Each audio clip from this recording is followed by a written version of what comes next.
Hello, everyone. Welcome to today's training. Our facilitator, Dr. Sherri Raftery, joined Toastmasters in 2005. She served in the District 31 trio. Dr. Sherri earned several speaking and leadership awards, including Area Governor of the Year, Toastmaster of the Year, Distinguished District, and the 2022 second place World Champion of Public Speaking. Dr. Sherri was also the East Boston Times Woman of the Year. Today's mini training, Dr. Sherri will facilitate Moments of Truth. I'm Dr. Sunny. Please help me welcome past District Governor, Distinguished Toastmaster, Dr. Sherri. Thank you very much, Dr. Sunny, for that introduction. And thank you all for attending. And I hope you learn more about Moments of Truth where you can take them back to your clubs. Please raise your hand if you remember your first moment of truth or first impression in Toastmasters. Great. I will give you my short story, and then I hope to hear your stories as well. In 2005, I was watching my local cable station. At the time, I was looking for something for my then toddler, Sabrina, to do. I saw, would you like to conquer your fear of public speaking? Call Marlene Westerman, the Vice President of Membership. I called Marlene, and she invited me to come to a Toastmasters meeting at the Saugus Public Library. In February 2005, the night that I attended, I opened up my checkbook and wrote that I would be paying my dues, and I took the Toastmasters oath promise. I've been in Toastmasters for almost 18 years since that very day, because of those first impressions that you get when you walk into a club. Jan, would you like to give us your first impression of the Toastmasters? Thank you, Dr. Sherri. My first invitation or impression of Toastmasters is very unique. I met a gentleman at a social event. We shared a dance. He was quite a good dancer, by the way. And I noticed that he had a pin on his lapel. We were at the Navy Officers Club, so I assumed it was a military pin, World War II, whatever. And he said, no, that's my Toastmasters pin. Would you like to come to Toastmasters? Knowing absolutely nothing about it, we're in a hall with alcohol and drinking and dancing. And I replied, thank you, Ed, but I don't drink. That's how little I knew about Toastmasters. He invited me to a humorous speech contest that was being held a few days later at a local corporate business. I walked in cold turkey, not knowing a soul, or so I thought. And Ed leaves the front of the room, walks to the door, gathers me up, jacket and all, and introduces me to an entire room of strangers. This is my friend Jan. Then he starts to sing the Blue Danube in my ear, and suddenly I'm waltzing around the perimeter of a room full of strangers. Nice. They laughed, they clapped. I was embarrassed, but I was having so much fun. And Ed immediately gave me a seat in the front, gave me a wonderful welcome. Everybody clapped. And I sat down to enjoy 1 hour of wonderful humor. I didn't know what a humor contest was. It happened that that particular humor contest met a need that I had. My job was getting me down, very difficult, having to please a lot of people all the time, being perfect, and I was burnt out. I had a need. It wasn't necessarily public speaking, but I needed to learn to laugh again. That's what Toastmasters gave me, a channel to find how to laugh, but also how to use humor at work when I'm dealing with difficult situations. I was a passport agent. I often had to ask embarrassing questions to get the documents correct. Ed gave me what I needed that night, an evening of laughter. I will never forget it. Thank you, Back to Jan. That is amazing. Most of our first impressions are maybe perhaps getting a first timer ribbon or signing a guest book, but Jan got to waltz around the dance floor. Past District Governor Joyce Moore, could you tell us your first impressions of Toastmasters?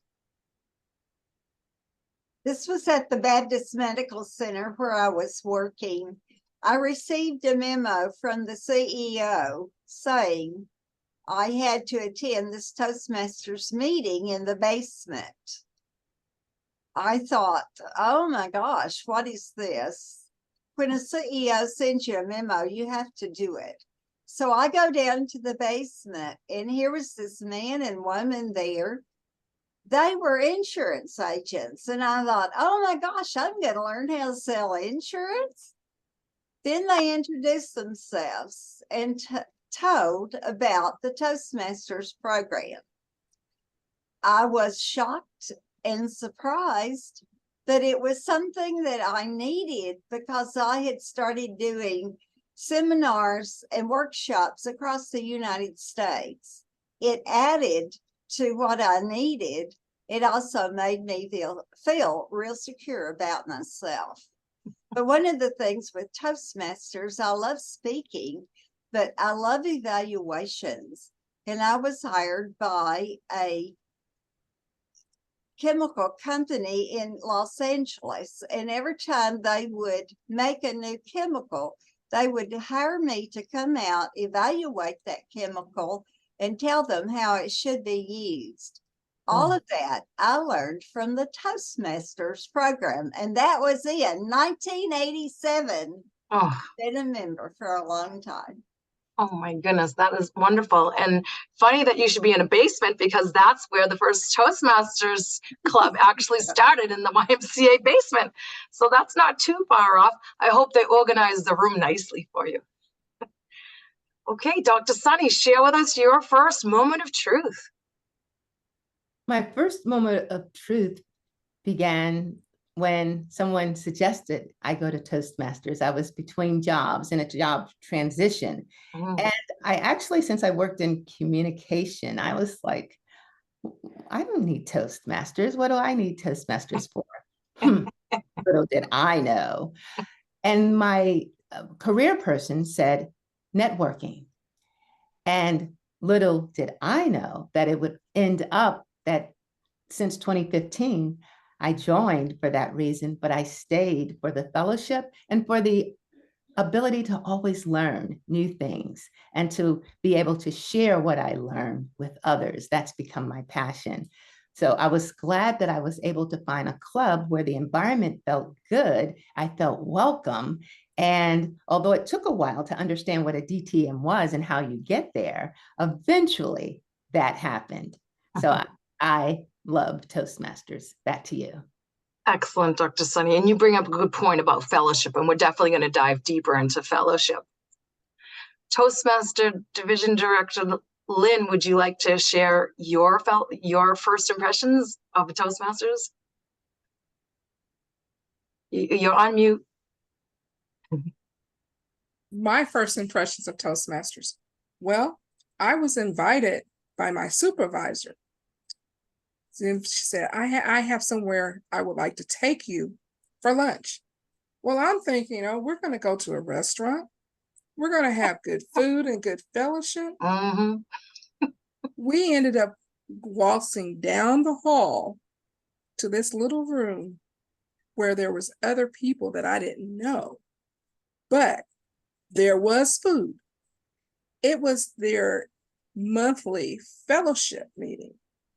And I ended up being pleasantly surprised that I enjoyed the fellowship. I enjoyed the networking. They were warm, welcoming, explained to me everything about a traditional Toastmaster meeting and the opportunities.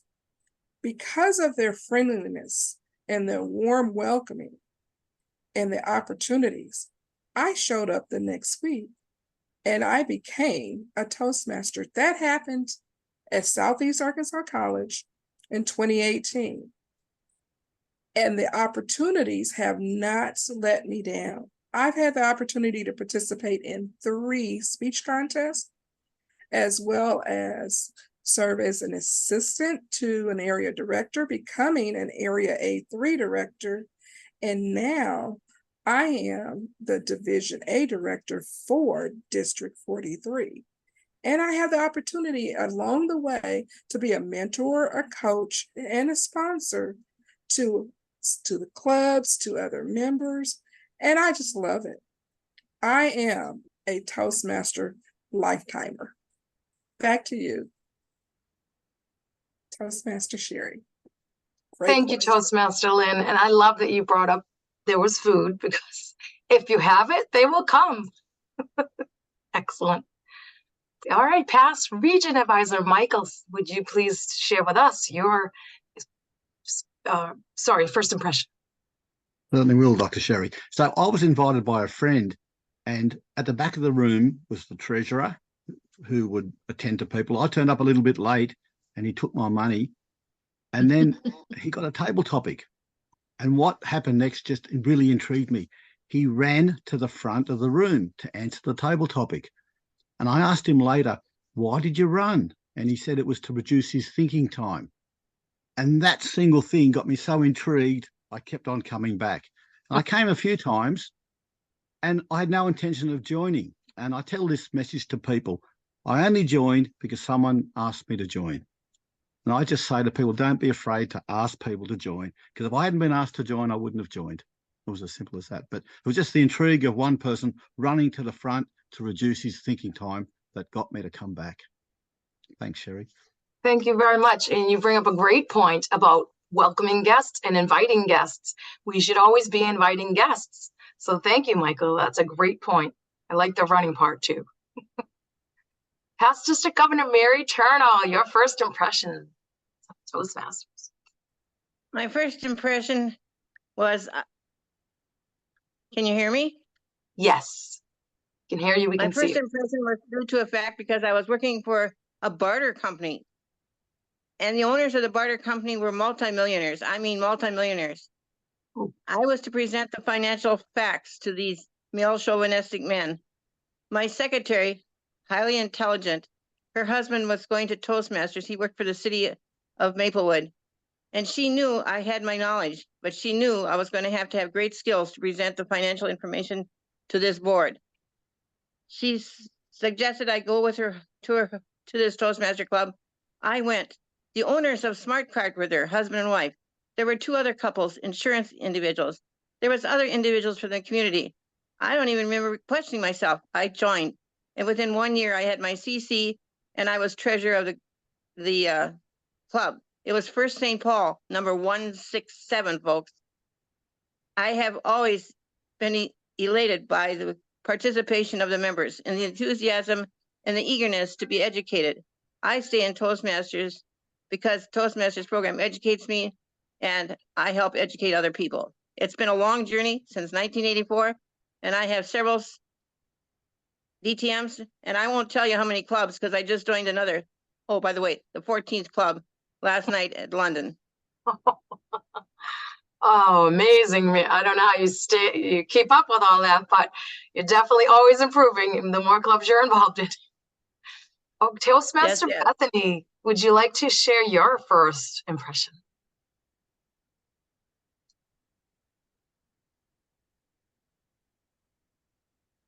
Oh, I was on mute there. I was talking to myself. But I joined Toastmasters in 2012, and I joined with the Ocean State Toastmasters group. And I found it really wonderful that I joined on my 3rd visit.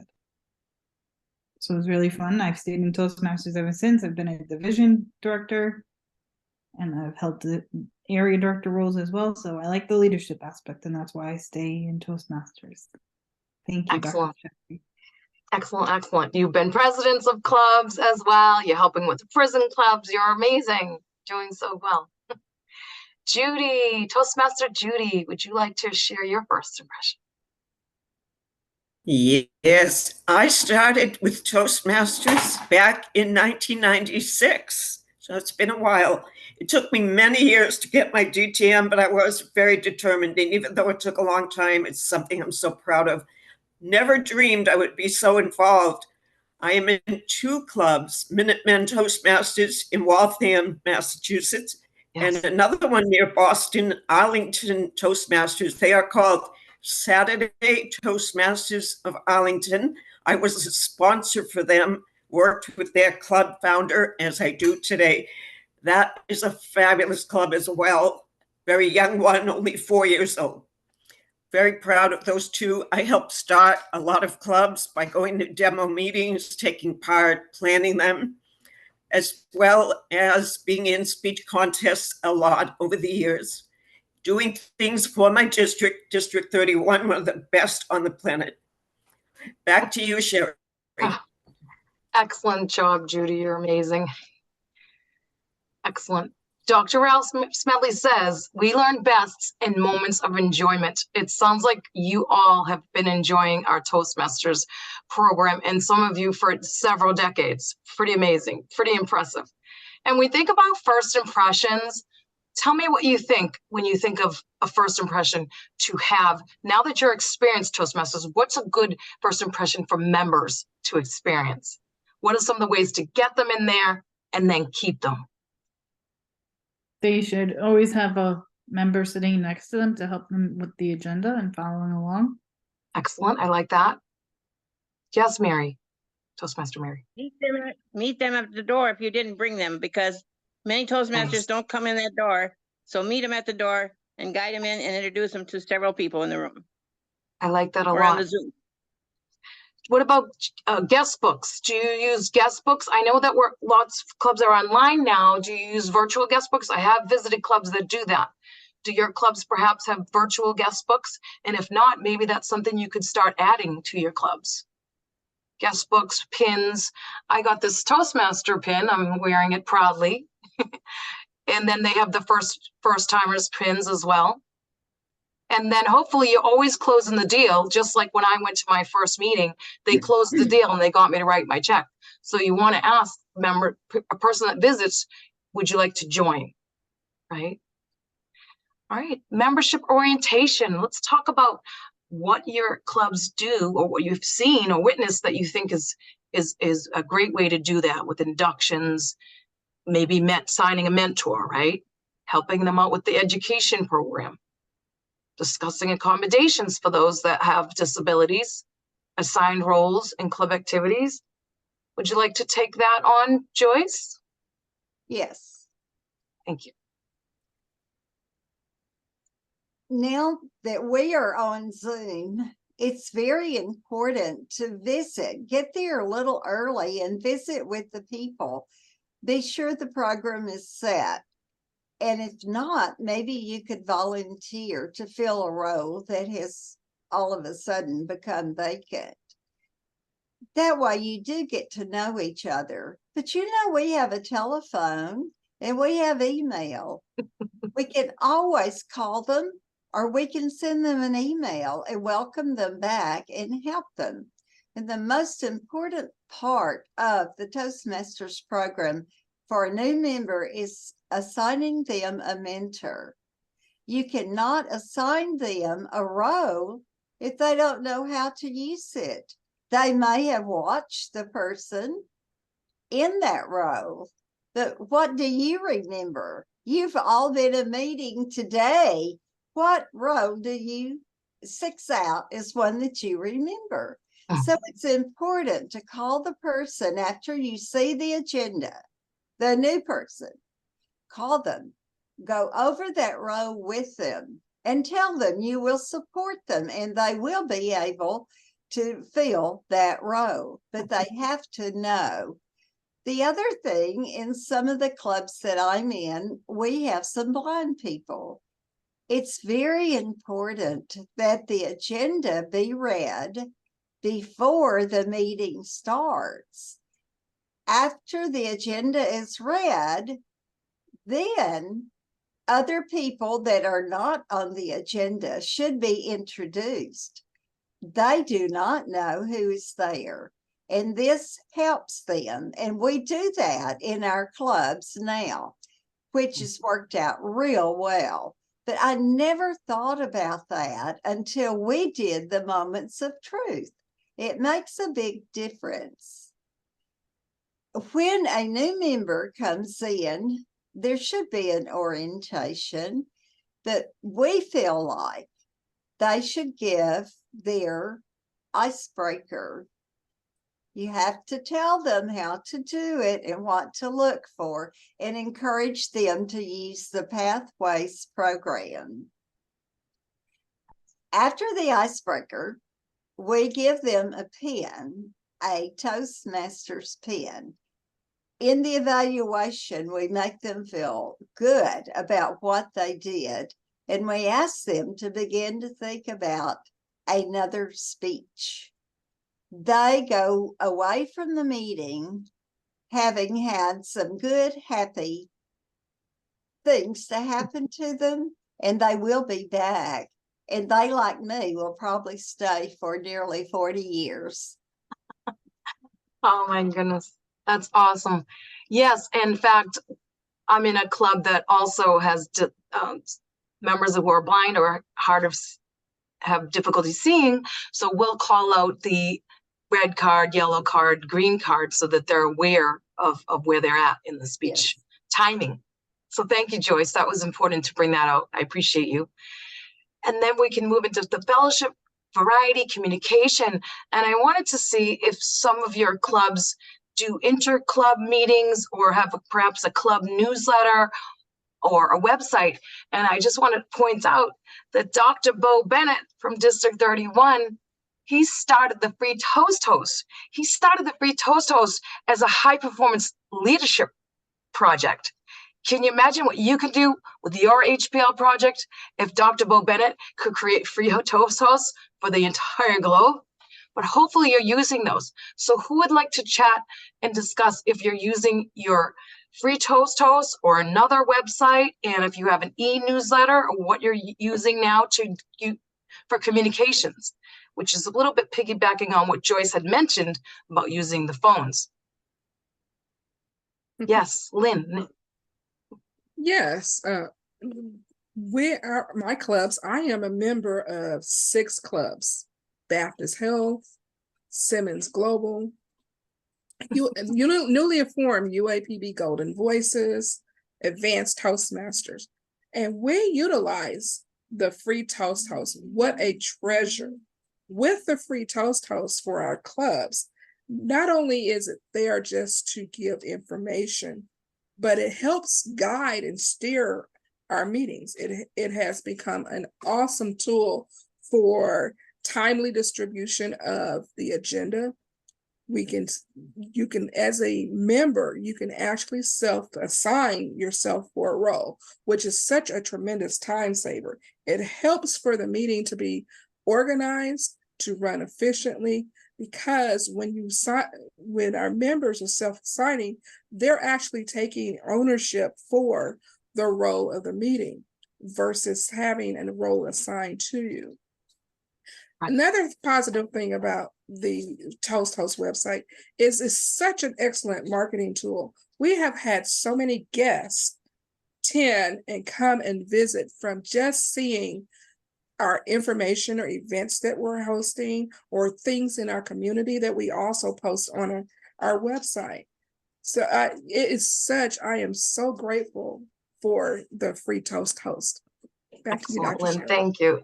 I agree with you. And what I like about it too, it's a database management system where any role that you've had, it keeps that in there. So you'll know how many times you've been in our counter, how many times you've given a speech or the general evaluator. It's perfect. And what I also like, it sort of pairs up with the Pathways program, where if you're looking for an evaluation, all you have to do is click on the drop-down menu and boom, your evaluation just suddenly appears. That is phenomenal.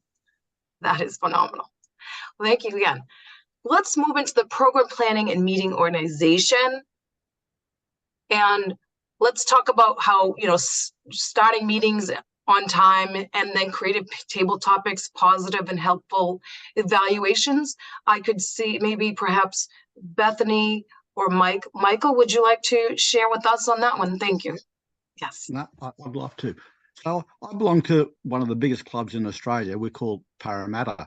And at this club, they do a lot of things right, but there are a couple of things they can do better. Their programs are always published in advance. Everyone knows what they're doing, and the meetings start on time to the second. They don't always finish on time, though. And I actually record the minutes they go over to let them know, how they're doing.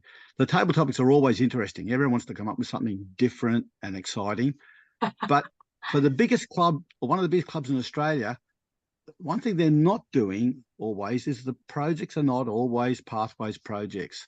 And it's something we have to push because we've got to set the example for other clubs. So it makes a lot of sense to do it that way. It's a great program. We want to encourage them to do it, but they just occasionally fill a spot with a speech, and it's not to a manual. Our evaluations, we've got district evaluation winners at our club, and if someone gives an evaluation that's a little bit off the mark, someone will pull them aside and give them a little bit of guidance. So the evaluations are always helpful and to the point. They're spot on. But even the best clubs still have room for improvement, and our club is no different. Thanks, Sherri. Thank you very much. And I remember our international president, Johnny Ely, visiting District 31. I think it was either 2007 or 8, maybe it was even 9. And he said, let every speech be a manual speech. And I say, let's change that into let every speech be a pathways speech. So I agree with you on that one, Michael. They should find a path that they can actually put that speech into. There's ways to find out how to do that. Okay, thank you so much. Now we're moving into membership strength. Want to chat briefly about membership strength and how to retain our members? Let's see, who can I ask? Yes, Mary. Dr. Sherri. Yes, thank you, Mary. Appreciate you. I will be elated to talk about retention, because why do we have all these websites and all this promotion with flyers, and each one of you inviting someone to a meeting? They come, they stay a short while, and out the back door they go. No, no, no. We need to have sparkling meetings. You've heard about how Pathways has speeches and how to do grid evaluations. If your meeting sparkles, first of all, the person that starts the meeting, whether it be Sergeant at Arms or President, needs to have enthusiasm, excitement, a smile on their face, because when you smile, your eyes glisten. This helps the meeting get started, and it stays with the members throughout the whole meeting. Can you imagine your Toastmaster coming forward with a frown on his face? No, Toastmaster has to have that smile and sparkling eyes too, because when they introduce someone, if they're not excited about introducing that person, why would you want to listen? Yes, retention starts with that whole agenda. You can go down the list. Always make sure you greet everybody in the room. Not you individually, but they are greeted. Don't leave anyone unattended. And include people that haven't spoken in table topics. Why are you asking a speaker to answer the table topics question when someone has sat there and not had a chance to talk? I implore that people are to go around the room at the very beginning, have you say your first name, and answer the question, what's your favorite fruit? These little simple questions let me get to know you better. When they're completed with their project, make sure the Vice President of Education has documented their project, what pathway they've been on, because you want to recognize them. Recognition is imperative. When they've completed that pathway, make sure there's a certificate or maybe a pin or whatever you decide. We need to recognize people when they've accomplished each task. Maybe that's why I stay in Toastmasters. I love recognition. Not always in front of everybody. I appreciate when I'm going out the door, someone making a small comment. Mary, appreciated your content today, or I appreciated your body language. Those little compliments keep members excited and they enjoy being in a club meeting. The other part about it is, do your members know that they're all responsible for bringing in guests? Yes, read that promise. Dr. Sherri's having that each month. She's featuring a promise. You remind the members they're all responsible for bringing guests. And if you think it's hard to ask guests, when I worked at Penny's, I had to ask 30 customers before they did a charge app. Have you asked 30 people to come to Toastmasters? If you have, I'm sure you're getting guests. Have I covered the basis for how you keep members coming and how you retain them? I hope, because if you have that sparkling attitude, you will. And thanks to the word sparkling from our parliamentarian in District 43, I learned the word sparkling, and I'm not letting go of it. Back to Dr. Sherri. Thank you very much, Mary, for also tapping into the recognition program where hopefully you're submitting the awards to World Headquarters in a timely manner. I would like to ask Dr. Sunny if we could launch the poll. I have a couple of quick questions, but while you're launching the poll, I'm going to do what Mary suggested, and we're going to do the icebreaker. What fruit do you like? So we're just going to go quickly around the room. Mary, what was the question? What fruit would you like to be? Mary? Yes. If you could be a fruit, what fruit would you be? While we launch the poll. I'll be a strawberry because I want to have lots of seeds, and I want a huge strawberry. So I have lots of seeds so I can plant them around. Well, I won't plant them. I'll hand a seed and remind them these can multiply if you pass it on. I'm a strawberry. Thank you, Mary. And Toastmaster Jan, what fruit would you be if you could be a fruit? I'd like to be an apple. Why? Because apples are a very universal fruit. They're grown in many countries around the world. They travel well, and you can use apples in so many different recipes. Now, isn't that a good description of a Toastmaster? We travel around the world via Zoom or in person. We have all kinds of delicious goodies for people when we go to a meeting, appetizers and desserts. And best of all, even when the apple is finished, you still have the seeds to grow another apple tree. To me, it's a picture of Toastmasters. Thank you, Jan. And you are the apple of my eye. Joyce, which fruit would you be? I like the apple, but I would like to be an orange. An orange is a good color, and there's juice that runs out of it every time you try to eat. And you can spread some of that juice to all the other Toastmasters, and they become sticky and they stay in the club. And you also have seeds there. And as Jan said, you can plant those seeds and share with other people. The other thing, you can take the rind, shred it, put sugar on it, and it's very sweet. So not only is it juicy, it's sweet, and you may even find a crispy place in it. I would be an orange. Thank you, Toastmaster Joyce. And you are very sweet as well. Judy, would you like to share which fruit you would be? I was going to choose an orange as well, so I'm going to go right after Joyce to say it is such a wonderful experience to take a fresh orange, slice it up. Kind of reminds me when you're having a bite out of a slice of an orange, like the athletes who are at the sporting events and they take in maybe an orange section. It smells so good. It's so juicy. It's so healthy and feels good. You get that vitamin C. I love oranges, especially in the summer. Maybe put in the fridge to be very cool. Just love them. So I'd have to choose an orange. Thank you, Judy. Awesome job. Toastmaster Michael, would you like to share which fruit you would be? I'd like to be the Asian fruit, the durian. I don't know if you've seen it. It's like a cross between a porcupine and a coconut. Oof. Oh, It's got this very hard shell to protect it. Inside there's compartments, and each compartment has segments. So there's a lot to it. It's an acquired taste, and we come with our own point of room for improvement. Our smell is not the best. So something we need to work on is improve the smell. But other than that, it's a really exotic fruit. Nice. Thank you so much. Toastmaster Bethany. I'm gonna also pick an apple as well. I know Jen picked that, but they're just good, and especially apple picking season. You can't Yes. go wrong with apples. Awesome. Lynn, which fruit would you be? I'm going to be a little tropical. My fruit that I would love to be is a pineapple.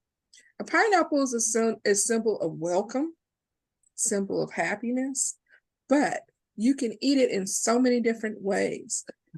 And all the ways end up being sweet and juicy. You can take and slice it and put it on a grill, and it's just delectable. Or I can take and I can chop it up. I can crush it and put it in a cake. There are just so many different ways that you can eat a pineapple. Just like Toastmasters, there's so many different learning paths, so many different clubs. You can, it would be hard to find a club that does not fit your appetite for that particular season. Excellent. Thank you, Lynn. And Sunny, which fruit would you be as we launch the poll and Well, end the poll? The poll has been launched. Some of my fruits have already been mentioned, but I also like grapes. Grapes you can pick them and they can be by themselves, but they also hang around in a bunch. And that reminds me of the different types of clubs there are. Sometimes it's a small bunch, sometimes there's more, but grapes are really good and you can eat them all times of the day. So I like grapes. And what else I like is this moment of truth poll. If you would like to go ahead and look at some of the answers. Absolutely. We had first impressions. As a matter of fact, let me just take that one for you. And the choices were, do you greet guests? Do you ask if they'd like to join the club, or do you give them a first timer ribbon? And mostly everyone said all of the above. And you can go ahead with the next one, membership orientation. Go ahead. Yeah, induction of member, accommodating members with disabilities, perform the Toastmasters promise. And once again, it's choice number 4, all of the above. Absolutely. And then the final one. Achieving recognition, submit the Pathways project to World Headquarters in a timely manner. How about use distinguished club program to guide the club? Or never give speeches. I just wanted to trick you with that one. I think I would be a banana so I could peel.